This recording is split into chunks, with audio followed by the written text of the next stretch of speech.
Consider, for example, a case that reached the Supreme Court in 1993. Congress had passed a law imposing longer prison terms for those who use a firearm during and in relation to a drug trafficking crime. At issue was whether the tougher sentence should apply to a man who swapped his automatic rifle for cocaine. 6 justices on the court said the law applied because trading the weapon constituted a use of the weapon during a crime. 3 justices, led by Scalia, said the law should not apply, arguing that to use an instrument means to use it for its intended purpose. Scalia wrote, "When someone asks, 'Do you use a cane?' he is not inquiring whether you have your grandfather's silver-handled walking stick on display in the hall. He wants to know whether you walk with a cane." In cases like this, the debate among the justices focuses on figuring out what the words truly mean. Policy objectives do not seem to be in play. There are some cases, however, in which the court seems to torture or ignore altogether the meaning of words in order to achieve a result it thinks that Congress likely intended, or that reflects, in the view of a majority of justices, good public policy.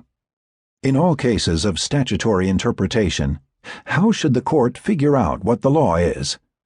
During his long career, Justice Scalia helped to define, promote, and implement a coherent methodology for answering this question.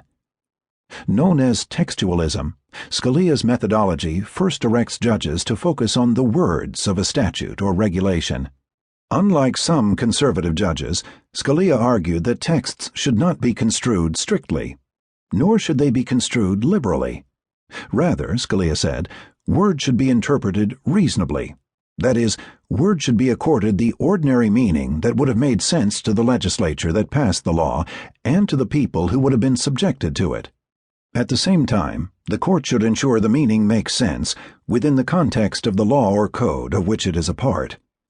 Where the meaning of a statute was not immediately clear, Scalia relied on certain tools to find the right meaning.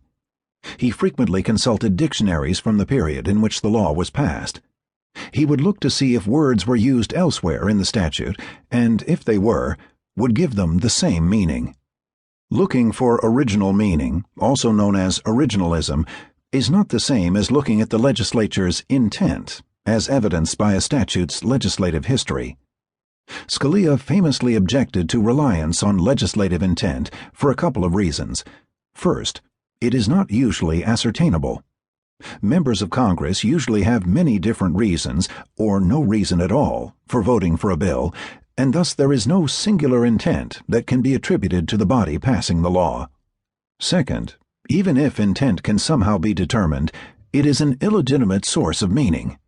Scalia wrote, "We are governed by laws, not the intention of legislators."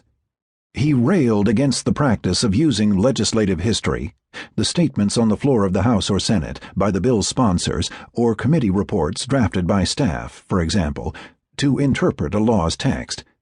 These statements and reports were not ratified by Congress and therefore do not have the effect of law. In most cases, they reflect only the intent of the person making the statement or writing the report. In one classic concurring opinion, Scalia explained the practical reason for his avoidance of legislative history. As today's opinion shows, the court's disposition is required by the text of the statute. That being so, it is not only, as I think, improper, but also quite unnecessary to seek repeated support in the words of a Senate committee report, which, as far as we know, not even the full committee, much less the full Senate, much less the House, and much less the President who signed the bill, agreed with. Because the statute, the only sure expression of the will of Congress, says what the court says it says, I join in the judgment. Finally, Scalia believed that judges should allow even stupid laws to stand. I do not think the avoidance of unhappy consequences is adequate basis for interpreting a text, he wrote in one decision. Unless confusion and uncertainty are traceable to scrivener's error, court should give the law the meaning of its words. If that meaning is nonsensical and not what Congress intended, Congress can go back and change it.